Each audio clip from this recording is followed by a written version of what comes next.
Hello guys, welcome back our channel Telugu anime కుర్రోడు. ఈ వీడియోలో మనం the daily life of the immortal king season 3 episode 9 ఈ వీడియోలో తెలుగులో క్లియర్గా అయితే ఎక్స్ప్లెయిన్ చేయబోతున్నాను. అండ్ మన ఛానల్ సబ్స్క్రైబర్స్ చాలా మంది class room of the elite explanation చేయమని అడిగారు. అండ్ మీకోసమే ఈ రోజు మార్నింగ్ ఆల్రెడీ ఆ వీడియో అయితే అప్లోడ్ చేస్తాను. సో మోస్ట్లీ ఈ వీడియో చూసేసిన తర్వాత ఆ వీడియో చూడడానికి అయితే ట్రై చేయండి. ఎందుకంటే ఒక డేలో 2 వీడియోస్ అప్లోడ్ చేస్తున్నాం కాబట్టి ఖచ్చితంగా నోటిఫికేషన్ అనేది సగం మందికి వెళ్ళిండదు కాబట్టి ఈ ఇన్ఫర్మేషన్ అనేది షేర్ చేస్తున్నాను. అండ్ మెయిన్లీ మీతో ఇంకొక విషయం షేర్ చేసుకోవాలి. అండ్ చాలా మంది హైప్ సింబల్ అయితే కొడుతున్నారు లేదో కొంచెం నాకు కామెంట్ సెక్షన్ లో చెప్పడం మాత్రం మర్చిపోకండి. ఐ హోప్ మీరందరూ కామెంట్ సెక్షన్ లో మీకు హైప్ అనే ఆప్షన్ వచ్చింటే తప్పకుండా హైప్ కొడుతున్నారని అనుకుంటున్నాను.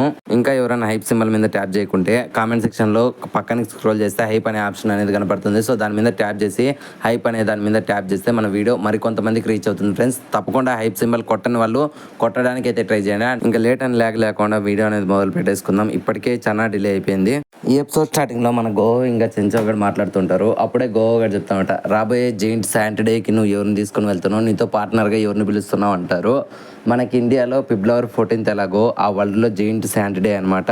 అప్పుడే మన చెంచోగడ్ లిన్ పిలుద్దాం అనుకుంటున్నాను అని ఈ గ్యాప్లో వెంటనే లిన్ తన వెనకలైతే సారీ నేనైతే రాలేదు, నాకు పని ఉందని చెప్పి తనైతే అక్కడ నుంచి వెళ్ళిపోతుంది. అండ్ వెంటనే మన చెంచోగడు సరేలే నేను ఎవరిని పట్టుకుంటాను, నా జీవితం అంతా సింగిల్గానే ఉన్నా కదా అనడంతో అప్పుడే మన గోవగడ్ అయితే ఏంట్రా నీ జీవితకాలం సింగిల్గానే ఉంటావు అనుకుంటున్నావా, నా మాదిరి కొంచెం థింక్ చేయరా, ఇంట్రోవర్ట్లా ఉండదురా, ఎక్స్ట్రోవర్ట్లా మారరా, నేను చూడు నాతో పాటు ఒక గర్ల్ ఫ్రెండ్ నేను పిలిచబోతున్నాను అని చెప్పి వెంటనే మనోడైతే క్యూమీ పాప వైపు అయితే చూస్తాడు. దెబ్బకి మన చెంచోగడ్ చెప్తాడు అనమాట, ఏంట్రా నీకు ఆ అమ్మాయి గర్ల్ ఫ్రెండ్గా వస్తుంది అనుకుంటున్నావా, నీకు అంత సీన్ లేదురా అంటే అప్పుడే మన గోవగడ్ చెప్తామట, ఎప్పుడు నెగిటివ్గా ఇంటికి మాట్లాడతావురా, చూడు ఆ అమ్మాయి వేరే సిటీ నుంచి ఇక్కడ వచ్చిండొచ్చు అండ్ ఆ అమ్మాయికి ఇక్కడ ఫ్రెండ్స్ ఎవరు లేకపోయిండొచ్చు, సో అందుకనే తను మనతో పాటు కలవకోకుండా ఒంటరిగా తింటుంది, సో నేను తనలోని బాధను చూశాను రా, సో ఖచ్చితంగా నేను పిలిస్తే అది వస్తుంది, కనీసం నేను ట్రై అన్నా చేస్తున్నా, కానీ నువ్వేం బిగుతున్నావు, ఇన్ఫ్యాక్ట్ నీకు సూరంగ్ అంటే చాలా ఇష్టం కదా, ఇంతవరకు తనతో సరిగ్గా కూడా మాట్లాడలేదు, నీకు దమ్ము ఉంటే వెళ్ళి సూరంగ్తో మాట్లాడిపో, తనని డేట్కి ఇన్వైట్ చేయపో అంటాడు. ఇంక ఇద్దరి మధ్యలో ఇలా మోటివేషనల్ డైలాగులు వచ్చిన తర్వాత ఇంకా మన చెంచోగడ్లో తనలోనే మోటివేషన్ స్కిల్స్ అంతా ఉపయోగించి దెబ్బకు మనోడు ఎంతో బాగా రెడీ అయ్యి వెంటనే సూరంగ్ అడగడానికి అయితే వెళ్తాడు. మనోడు బయటికి వెళ్ళిన వెంటనే మనోడికి అయితే హార్ట్ స్ట్రోక్ వస్తుంది. బికాజ్ సూరంగ్ ఆల్రెడీ తన కళ్ళ ముందరే వాంగ్లింగ్ అయితే అడుగుతుంది అనమాట, వాంగ్లింగ్ నువ్వు నాతో పాటు డేట్కి వస్తావా అని. సో ఒక్కసారిగా అది చూసి ఇంక మన చెంచోగడ్ డార్క్ స్టేజ్లోకి వెళ్ళిపోతాడు. ఇంకా మన చెంచోగడ్ అక్కడ నుంచి బాత్తో నడుచుకుంటూ వెళ్ళిపోతాడు. సో ఇలా నడుచుకుంటూ వెళ్ళే వీడికైతే మన గోవగడ్ అయితే ఎదురొస్తామట. సో వాడు కూడా క్యూమీ పాప కోసం అయితే పువ్వులు పట్టుకుని వెళ్ళింటాడు. బట్ క్యూమీ పాప ఆల్వేస్ రిజెక్ట్ చేస్తుంది, అది మీ అందరికీ తెలుసు. ఇప్పుడు మన వాళ్ళు ఇద్దరు ఒక్కో మొగాన్ని చూసుకుంటే ఇంకిద్దరు సింగిల్ బతుకులే అండ్ సింగిల్ చింతకాయలే అని చెప్పి వీళ్ళు బాధపడుకుంటే వేస్ట్ అన్నట్లు ఇద్దరు నవ్వి కలిసిపోతారు. అండ్ నెక్స్ట్ సీన్ అనేది ఆ డేట్ రోజుకి అయితే వస్తుంది. సో అందరూ ఒక లొకేషన్కి అయితే వెళ్తారనమాట. అండ్ ఆ లొకేషన్ ఏదో కాదు, సీజన్ 1లో మన వాంగ్లింగ్ని తీసుకొని సూరంగ్ ఒక లొకేషన్కి అయితే వెళ్ళి ఉంటుంది కదా. సో ఇప్పుడు అందరూ కూడా ఆ లొకేషన్కి వచ్చింటారు. సో వాళ్ళందరినీ అయితే మన సూరంగ్ ఇన్వైట్ చేస్తుంది.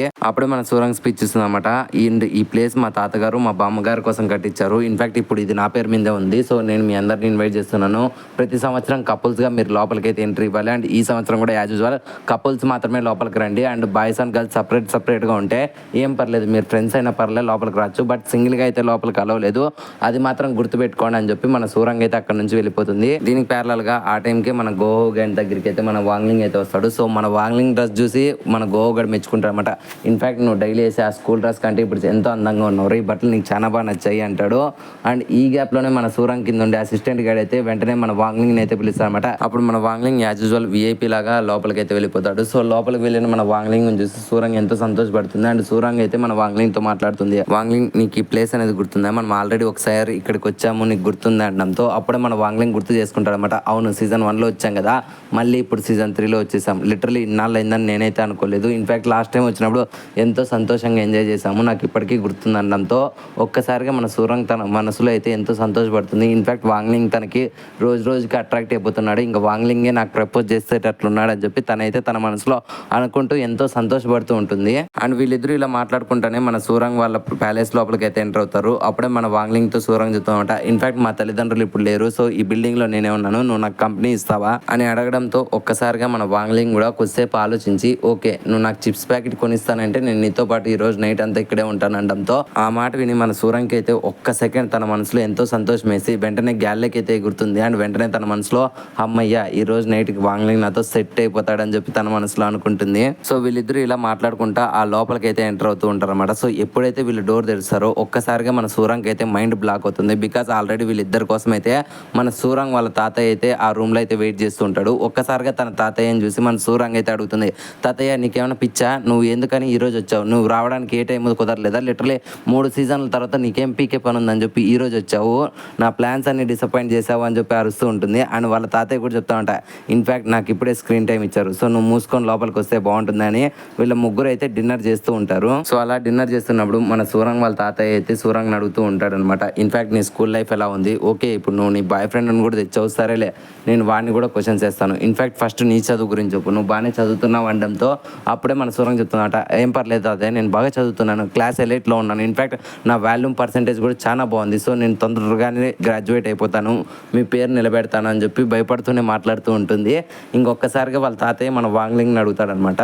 ఇంకా మన వాంగ్లింగ్ గురించి తెలిసిండేది కదా, నేను ఒక అండర్ ఏజ్ పర్సన్ని, ఇన్ఫ్యాక్ట్ నేను జస్ట్ క్లాస్ ఎలైట్లోనే ఉన్నాను, నా పేరు వాల్యూ 5గా వాళ్ళందరూ డినోట్ చేశారు అనడంతో ఒక్కసారిగా వాళ్ళ తాతయ్యకి పిచ్చ కోపం వస్తుందన్నమాట. దీనికి కారణం మీరు గమనిస్తే సీజన్ 1 నుంచి మన వాంగ్లింగ్ ని ప్రతి ఒక్కడు వాల్యూ 5 అని పిలుస్తూ ఉంటారు. దీనికి కారణం ఏంటంటే వాల్యూ 5 పర్సన్ కి అయితే పవర్స్ ఉండవు అనమాట, ఏదో వాడు అదృష్టం వల్ల ప్రతి దాంట్లోనూ తప్పించుకొని పడిపోతూ ఉంటాడు, అందుకని వాడికి వాల్యూ 5 అని పేరు ఇచ్చింటారు అనమాట. అండ్ ఇప్పుడు ప్రెసెంట్ సీన్ లో మన వాంగ్లింగ్ వాల్యూ 5 అన్న వెంటనే వాళ్ళ తాతయ్యకి పిచ్చ కోపం వచ్చి వెంటనే మన వాంగ్లింగ్ పైన అయితే అరుస్తూ ఉంటాడు అనమాట, ఏంట్రా నీకు నా మనవరాలు కాల్సి వచ్చిందా, నీలో శక్తులు కూడా లేవు, సో నువ్వు ఇంత పెద్ద ఆస్తిని కొట్టేద్దాం అనుకుంటున్నావా, నా మనవరాలు అంత మైకురాలు అనుకుంటున్నావు, మర్యాదగా నువ్వు ఇక్కడ నుంచి దొబ్బేరా, అసలు నువ్వు ఈ దరిదాపుల్లోకి కూడా రాకూడదు, నీ అట్లాంటి బీద నా కొడుకు అసలు ఎందుకని ఇక్కడికి వచ్చాడు, అసలు మీ నాన్న ఏం బిక్తుంటాడు అనడంతో అప్పుడే మన వాంగ్లింగ్ ఎంతో కామ్గా మా నాన్న వెబ్ కార్టూన్స్ రాస్తుంటాడు, ఇన్ఫ్యాక్ట్ మా నాన్న మాంగా రైటర్ అనడంతో అప్పుడే మన సూరంగ్ అవును తాతయ్య వాళ్ళ నాన్నకి ఇప్పుడు మంచి పాకెట్ మనీ వస్తుంది, ఇన్ఫ్యాక్ట్ ఇప్పుడు మనలాంటి ట్రేడింగ్ సిస్టమ్ మనకంటే వాళ్ళ నాన్న ఎక్కువ సంపాదిస్తున్నాడు, సో వాళ్ళు ఇప్పుడు ఎంతో సంతోషంగా ఉన్నారనడంతో అప్పుడే వాళ్ళ తాతయ్య సూరంగ్ మీద కోపడి నీకేం తెలిసే పిచ్చిముండా నువ్వు సైలెంట్గా ఉండు అండ్ నువ్వు చెప్తున్నా ముందు ఇక్కడ నుంచి మర్యాదకు బయటికి వెళ్ళిపోరా అనడంతో అప్పుడే తన కింద ఉండే అసిస్టెంట్ చెప్తానట, సార్ మీరు కామ్గా ఉన్నాడు సార్, తినేటప్పుడు ఇలా అరవకూడదు, ఇన్ఫ్యాక్ట్ ఆ అబ్బాయి మీకంటే పేదవాడైనా సరే మీరు ఇలా అయితే మాట్లాడకూడదు, మీకు మీ ఫ్యామిలీ రూల్స్ గుర్తున్నాయి కదా అనడంతో అప్పుడే మన సూరంగ్ పైకి లేచి అవును తాతయ్య నువ్వు ఇలా అరవకూడదు, నీకు ఫ్యామిలీ రూల్స్ గుర్తున్నాయి కదా, ఏ పర్సన్ అయితే మనం లోపలికి రాణించుకుంటున్నాము వాడికి తగినన్ని టెస్టులు పెట్టు, సో అతను పాస్ అయితేనే మనం లోపల రాణించుకుందాం అనడంతో వెంటనే వాళ్ళ తాతయ్య సరే నేను పెట్టిన రూల్స్ ఇప్పుడు నేనే అమలు పరుస్తాను అండ్ ఈ వాల్యూ 5 నా కొడుకు నేనే ఓడిస్తానని చెప్పి రారా నీతో పని ఉంది, నేను నీకు ఇప్పుడు 3 టెస్టులు పెట్టబోతున్నాను, నువ్వు ఈ 3 పాస్ అయితే అప్పుడు నువ్వు నా మనవరాలతో పాటు డేట్కి వెళ్ళొచ్చు అండ్ నేను సాధారణంగా నిన్నైతే ఆహ్వానిస్తాను అనడంతో ఇంకా మన వాంగ్లింగ్ కూడా చేసేదేం లేక సరే నేను కూడా ఒప్పుకుంటున్నానని చెప్పి మన వాంగ్లింగ్ అయితే అటెండ్ అవుతాడు. ఫ్రెండ్స్ ఇప్పటి నుంచి బ్యాక్గ్రౌండ్లో వచ్చే కొన్ని ఇమేజెస్ అనేటివి గుర్తుపెట్టుకోండి, సో ఈ ఇమేజెస్ అనేటివి నెక్స్ట్ ఎపిసోడ్కి లింక్ అయింటాయి అనమాట, సో నెక్స్ట్ ఎపిసోడ్ ఎక్స్ప్లెనేషన్లో మీకు కొంచెం క్లారిటీగా అర్థమవుతుంది, మళ్ళీ కన్ఫ్యూజన్ లేకోకుండా.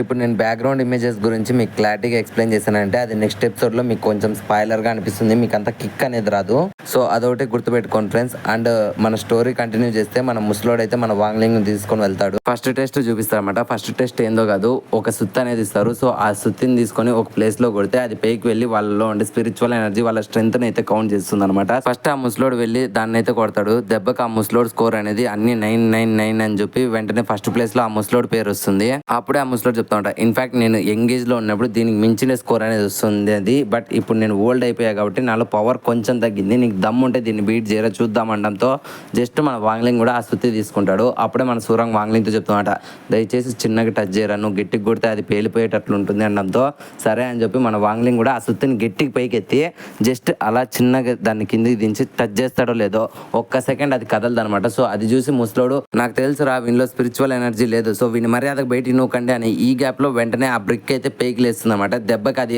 అక్కడే బ్లాస్ట్ అయిపోతుంది అండ్ ఒక్కసారిగా ఆ కౌంట్ డౌన్ అనేది ముసలోని కూడా దాటిచ్చేస్తుంది. అప్పుడే మన వాంగ్లింగ్ చెప్తా ఉంటా బహుశా ఇప్పుడు నేను పాస్ అయ్యే కదా తాతగారు అనడంతో ఇంకా తాతగారికి పిచ్చ కోపం వచ్చి సరే వినాయలను పట్టకరండి సెకండ్ టెస్ట్ కి వీడిని పోటీ సిద్ధం చేద్దాం అని చెప్పి వెంటనే సెకండ్ టెస్ట్ కి అయితే వెళ్తూ ఉంటారు. అండ్ ఈ గ్యాప్ లోనే మన వాంగ్లింగ్ తో పాటు చదివే ఒక స్టూడెంట్ గ్యాంగ్ అయితే అందులోకైతే కపుల్ గా వచ్చింటారు. సో మనోడైతే తన లవర్ తో సరసాలు ఆడుతూ ఉంటారు అనమాట, ఏంటి బేబీ నీకు బాణం వేసేది రాదా, నేను నేర్పిస్తారా అని చెప్పి మనోడైతే తనకైతే పులిహోర కలుపుతూ తననైతే టచ్ చేస్తూ ఉంటాడు. అప్పుడే ముసలోడు వాడి పక్కనకి వచ్చి అరే నీ పులిహోర పంచాయతీ లాపి ఇక్కడ నుంచి దొబ్బేస్తే చాలా మేలు అనడంతో ఒక్కసారిగా వాళ్ళ పక్క నుండి సెక్యూరిటీ గార్డులను చూసి వాళ్ళిద్దరూ షాక్ అయ్యి అక్కడి నుంచి వెళ్ళిపోతారు. అండ్ వెంటనే ముసలోడు రెండో టెస్ట్ గురించి ఎక్స్ప్లెయిన్ చేస్తారనమాట. అండ్ ఈ రెండో టెస్ట్లో ఈ సైడ్లో వీళ్ళు ఉన్న చోటు దగ్గర నుంచి దూరంగా ఒక కొండ అనేది ఉంటుంది. సో ఆ కొండ మీద ఇద్దరు మనుషులను పెట్టింటారు అండ్ ఆ ఇద్దరు మనుషుల చేతికి 2 లాంతర్లు అయితే ఇస్తారనమాట. సో ఇక్కడ నుంచి ఆ లాంతర్లకు కొట్టాలని చెప్పి ముసలోడు చెప్తాడు. అండ్ ఫస్ట్ ఆ ముసలోడు అయితే లాంచ్ చేస్తారనమాట బాణాన్ని. బాణాన్ని. అండ్ ఆ బాణం అయితే ఖచ్చితంగా ఆ లాంతర్కి అయితే తగులుతుంది. అండ్ ఇప్పుడు రారా నీలో సత్తా చూపించరా, నీలో ఉండే ఎంత స్టామినానో ఇప్పుడు నాకు తెలిసిపోతుంది అనడంతో ఇంకా మన వాంగ్లింగ్ కూడా బాణాన్ని తీసుకొని టార్గెట్ వైపు అయితే లాంచ్ చేస్తాడు. బట్ మన వాంగ్లింగ్ బాణం అయితే దానికి టచ్ కదనమాట. ఎందుకంటే మన వాంగ్లింగ్ కరెక్ట్గానే లాంచ్ చేసి ఉంటాడు. బట్ ఆ బాణం వెళ్ళి తగిలే లోపలే అక్కడ ఉండే అసిస్టెంట్ గారు అయితే వంగడంతో ఆ బాణం మిస్ అయిపోతుంది. అప్పుడే ఆ ముసలోడు నాకు తెలుసు ఈ నా కొడుకు ఓడిపోతాడని నాకు తెలుసు, అరే బాడీ గార్డ్స్ వీడిని ముందు బయటికి నూకని రావడంతో అప్పుడే మన వాంగ్లింగ్ ముసలోడితో చెప్తాడనమాట, ఏంటి అంకుల్ మీరు అప్పుడే ఉన్నారు, ఉండండి ఆ బాణం ఇంకా కింద పడలేదు కదా, సో ఒక్కసారి అది కింద పడిన వెంటనే నేనే వెళ్ళిపోతాను అనడంతో ఒక్కసారిగా ఆ బాణం ఎక్కడ ఆగదనమాట. ఇన్ఫ్యాక్ట్ ఆ బాణం వెళ్తూ వెళ్తూ వెళ్తూ మన ఎర్త్నే ఒక రౌండ్ వేసుకొని యాజ్ యూజువల్ ఇంతకు ముందర ఎక్కడైతే ఆ టార్గెట్ లొకేషన్ పెట్టింటారో ఈ ఎర్త్నంతా రౌండ్ వేసుకొని ఆ బాణం వెళ్ళి అదే ప్లేస్లో అయితే బ్లాస్ట్ అవుతుంది. ఇన్ఫ్యాక్ట్ ఆ కొండ మీద బ్లాస్ట్ అవడంతో ఇంకా ఆటోమేటిక్గా మన వాంగ్లింగ్ సెకండ్ టెస్ట్ కూడా పాస్ అయిపోయినట్లే. ఇంకా వెంటనే మన ముసలోడికి పిచ్చి కోపంతో అరే నా కొడుకుని అండర్ గ్రౌండ్కి తీసుకురండి రా, నా యుద్ధశాలకి వీడిని తీసుకొని రండి అనడంతో అప్పుడే మన ముసలోడి కింద ఉండే అసిస్టెంట్ గారు చెప్తూ ఉంటాడు అనమాట, ఏంటి సార్ మీరు కఠినంగా వాంతో గొడవ పడుతున్నాడు, అతని చిన్న స్టూడెంట్ కదా, ఎందుకని మీరు ఎలా మాట్లాడుతున్నారా అని ఇంతలా బిహేవ్ చేస్తున్నారు అనడంతో అప్పుడే ఆ ముసలోడు చెప్తామట, ఏంట్రా లవ్ మధ్యలో చిన్న పెద్ద లేదు, వాడు లవ్ కోసం వాడు ఏదైనా చేయాలి, ఇన్ఫాక్ట్ వాడు నన్ను ఓడించాలి అని మన ముసలోడు ఆ డోర్ అయితే తెరుస్తారో. అండ్ ఆ డోర్ లోపల అయితే ఎన్నో యుద్ధం చేయడానికి అయితే ఐటమ్స్ ఉంటాయి. సో అన్ని ఐటమ్స్ లో మన ముసలోడు అయితే ఒక ఐటమ్ ని తీస్తాడు. అండ్ ఈ ఐటమ్ పేరు మర్చిపోయాను, మీలో ఎవరికైనా తెలిస్తే కామెంట్ చేయండి. ఇంకా ముసలోడు వాటిని తిప్పుకుంటారా పిల్లోడా, ఇప్పుడు నువ్వు నాతో ఓడించి నన్ను మీద గెలిచావంటే ఇప్పుడు నా మనవరాలు నీకే, సో నాతో పాటు యుద్ధం చేయడం కోసం నువ్వు ఇక్కడ ఉండే ఏదైనా ఐటమ్ తీసుకొని నీకు దమ్ముండేది తీసుకొని నన్ను ఓడించరా చూద్దాం అనడంతో ఒక్కసారిగా మన సూరంగ్ అయితే ఏంటి తాతయ్య మీరు ఇట్లాంటి టెస్ట్ పెడుతున్నారు, ఒకవేళ మీ ఇద్దరిలో తగలరాని చోట ఎవరికి గాయం తగిలినా మీ వల్ల నాకు ఎఫెక్ట్ తగులుతుంది, సో నా ఫీలింగ్స్కి వాల్యూ లేదా అనడంతో అప్పుడే ముసలోడు నువ్వు మూసుకొని ఉండు సూరంగ్, అండ్ నీకు ఈ విషయం గురించి తెలిసినో తెలీదో 75 సంవత్సరాల క్రితం నన్ను కూడా ఒక అమ్మాయి లవ్ చేస్తున్నానని ఇలాగే వచ్చింది, సో నేను తనకు కూడా ఇట్లాంటి 3 పోటీలే పెట్టాను, సో ఎప్పుడైతే తను నా మీద ప్రేమతో ఆ 3 పోటీల్లో గెలిచిందో నేను అప్పుడు తనకు ఫిదా అయిపోయాను. అండ్ దాని తర్వాతే నేను తనని పెళ్లి చేసుకున్నాను. అండ్ మా ప్రేమకు గుర్తుగానే ఈ లొకేషన్ అనేది కట్టించాను, ఇప్పుడు ఇది నీ పేరు మీద రాస్తున్నానంటే నీ మీద నాకు ఎంత ప్రేమ ఉందో అర్థం చేసుకో, అట్లాంటిది నీ బాయ్ ఫ్రెండ్కి 3 టెస్టులు పెట్టకుండా ఉంటాను అనుకుంటున్నావా, సో ఇప్పుడు నువ్వు మర్యాదగా పక్కన తప్పుకుంటే నీకే మేలు అనడంతో ఇంక మన సూరం కూడా పక్కన తప్పుకుంటుంది. అప్పుడే మన వాంగ్లింగ్ కూడా ఇంక ముసలోడు వినేటట్లు లేడని చెప్పి అక్కడ ఉండే ఒక బార్ని అనేది తీసుకుంటాడనమాట ఫైట్ చేయడం కోసం. మన వాంగ్లింగ్ ఎప్పుడైతే ఆ బార్ని చేతిలోకి తీసుకుంటాడో అక్కడ ఉండే ప్రతి ఒక్కరు షాక్ అవుతారు. ఇన్ఫాక్ట్ మన సూరంగ్ వాళ్ళ తాతయ్య కూడా షాక్ అవుతారు అనమాట, ఎందుకంటే ఆ బార్ అనేది చాలా బరువుగా ఉంటుంది అనమాట. ఇంతవరకు దాదాపు 100 సంవత్సరాలుగా మన సూరంగ్ వాళ్ళ ఫ్యామిలీలో వాళ్ళ పూర్వీకులు మాత్రమే దాన్ని అలా పెట్టింటారనమాట. దాని తర్వాత దాన్ని ఎత్తే స్టామినా ఎవరికి ఉండదు, ఇన్ఫాక్ట్ ఈ వరల్డ్లోనే ఎవరికి లేదని చెప్పి వాళ్ళు భావిస్తూ ఉంటారు. సో అట్లాంటి బార్ని మన వాంగ్లింగ్ జస్ట్ ఒంటి చేత్తో తీసి తన చేతిలో పట్టుకోవడాన్ని చూసి వీళ్ళందరూ షాక్ అయిపోయింటారు. సో ఒక్కసారిగా దాని చరిత్ర తెలుసుకున్న వెంటనే మన వాంగ్లింగ్ ఈ తొక్కలో కర్రకి ఇంత చరిత్ర ఉంది అని చెప్పి ఎక్కడి నుంచి తీసాడో అక్కడైతే పెట్టేస్తాడు అనమాట. బట్ టూ లేట్ అనమాట. అండ్ ఆ ముసలోడు మన వాంగ్లింగ్ యొక్క స్ట్రెంత్ చూసి ఫిదా అయిపోతాడు. అండ్ వెంటనే నా మనవరాలు నీకే, నువ్వు నా మనవరాలని హ్యాపీగా ప్రేమించుకో, అండ్ నేను కూడా మీకు అడ్డం రాను, మీ యొక్క ట్రూ లవ్ నేనే ఇన్స్పిరేషన్ గా ఎంకరేజ్ చేస్తాను అనడంతో ఇంకా సుఖాంతం అవుతుంది కళ. సో వీళ్ళందరూ అక్కడైతే సెలబ్రేషన్ చేస్తూ ఉంటారు అనమాట. అండ్ ఈ గ్యాప్ లో పటాసులు క్రాకర్స్ అన్ని పేలుస్తుంటారు, ఎందుకంటే ఆ ప్లేస్ కి ఒక చరిత్ర అనేది ఉంటుంది అనమాట. సో ఆ ప్లేస్ లో ఇంతకు ముందర మన వాంగ్లింగ్ ఎప్పుడైతే ఆ బార్ అనేది తీసింటాడో ఆ బార్ ని ప్రతి సంవత్సరం ఇదే రోజు ఓపెన్ చేసి అందరికి చూపిస్తుంటారు అనమాట, ఎందుకంటే ఆ బార్ ట్రూ లవ్ కి ఒక సింబల్ అనమాట. సో అందుకోసమే ప్రతి సంవత్సరము ఎంతో మంది కపుల్స్ ఆ బార్ ని చూడడం కోసమే ఈ లొకేషన్ కి అయితే వస్తూ ఉంటారు అనమాట. ఇప్పుడు ప్రెజెంట్ సీన్ లో ఒక గంట కొట్టి ఇంకొక కొద్దిసేపులోనే మీరు ఆ బార్ అనేది చూడబోతున్నారు. ప్రతి ఒక్కరు మీ ముందర ఉండే రివర్ దగ్గరికి రండి, అక్కడే మీ అందరికి ఆ బార్ కనపడుతుంది అనడంతో ప్రతి ఒక్కరు కూడా అక్కడికైతే వస్తూ ఉంటారు అనమాట. అండ్ ఈ గ్యాప్ లోనే ప్రతి ఒక్కరు వాళ్ళ ప్రేమకు గుర్తుగా హాట్ ఎయిర్ బెలూన్స్ అయితే పేకి వదులుతూ ఉంటారు. ఇంకెప్పుడైతే గంట కొడతారో ప్రతి ఒక్కరు దాన్ని చూడడం కోసం అయితే ఆ నీళ్ళ వైపు చూస్తుంటారు. బట్ వీళ్ళందరికీ అక్కడ సడన్ షాక్ అనేది తగులుతుంది అనమాట, ఎందుకంటే మన వాంగ్లింగ్ ఎప్పుడైతే ఆ బార్ని తీసి ఎక్కడ ఉండేది అక్కడ పెట్టేశాడో ఇప్పుడు ఆ బార్ అనేది కనపడదు, కేవలం అక్కడ ఒక రాయి మాత్రమే కనపడుతుంది. సో అది చూసి అందరూ షాక్ అయిపోతారు అనమాట. అండ్ మన ముసలోడు కూడా షాక్ అవుతాడు, ఎందుకంటే కొన్ని వందల సంవత్సరాలుగా ఆ బార్ని ఎవరు ఎత్తకపోగా జస్ట్ దాన్ని కదపని కూడా కదపలేరు అనమాట. సో కేవలం ఈ 100 సంవత్సరాల్లో మన వాంగ్లింగ్ మాత్రమే ఆ బార్ని కదిపింటాడు. సో ఇప్పుడు ఆ బార్ అక్కడ లేదంటే ఖచ్చితంగా మన వాంగ్లింగే దాన్ని కొట్టేసి ఉంటాడు అని చెప్పి ప్రతి ఒక్కరు భావిస్తూ ఉంటారు. ఇన్ఫాక్ట్ మన సూరంగ్ వాళ్ళ ముసలోడు కూడా అదే భావిస్తుంటాడు. అప్పుడే మన వాంగ్లింగ్ చెప్తామట, ఏంటి నేను దాన్ని ఎడ ముట్టుకోలేదు, సో నేను దాన్ని దొంగలించలేదు అని చెప్తాడు. బట్ ప్రతి ఒక్కరి కన్ను కూడా మన వాంగ్లింగ్ వైపే ఉంటుంది. అండ్ ఈ సస్పెన్స్ తోనే ఈ ఎపిసోడ్ అనేది ఎండ్ అయిపోయింది ఫ్రెండ్స్. అండ్ ఈ ఎపిసోడ్ ఎండింగ్ అనేది ఒక మంచి హై నోట్ తోనే ఇచ్చారు, ఎందుకంటే మన వాంగ్లింగ్ ఫర్ ది ఫస్ట్ టైం దొంగగా అందరూ చూస్తున్నారు. ఇన్ఫాక్ట్ కొన్ని వందల సంవత్సరాలుగా ఆ బార్ని ఎవరు కదిలించలేంది మన వాంగ్లింగ్ మాత్రం జస్ట్ కదిలించి అక్కడే పెట్టాడు కదా. సో ఇప్పుడు ఆ బార్ని ఎవరు దొంగలించింటారు అని చెప్పి ఒక క్వశ్చన్ అనేది రైజ్ అయింది. అండ్ ఫ్యూచర్ ఎపిసోడ్స్ లో మీరు అస్సలు ఊహించని విషయాలు ఎన్నో జరుగుతాయి. One of the best endings అని కూడా అనొచ్చు అనమాట. లాస్ట్ 3 ఎపిసోడ్స్ ఎపిసోడ్స్ అస్సలు మిస్ అవ్వకండి. అండ్ మోస్ట్లీ నెక్స్ట్ ఎపిసోడ్లో ఆ దొంగనైతే చూపిస్తారన్నమాట. అండ్ నెక్స్ట్ ఎపిసోడ్ కొంచెం సోగా ఉంటుంది. సో నేను అందుకోసమే ఎపిసోడ్ 10ని ఎపిసోడ్ 11ని కలిపి ఒక వీడియో మాత్రం చేద్దాం అనుకుంటున్నాను.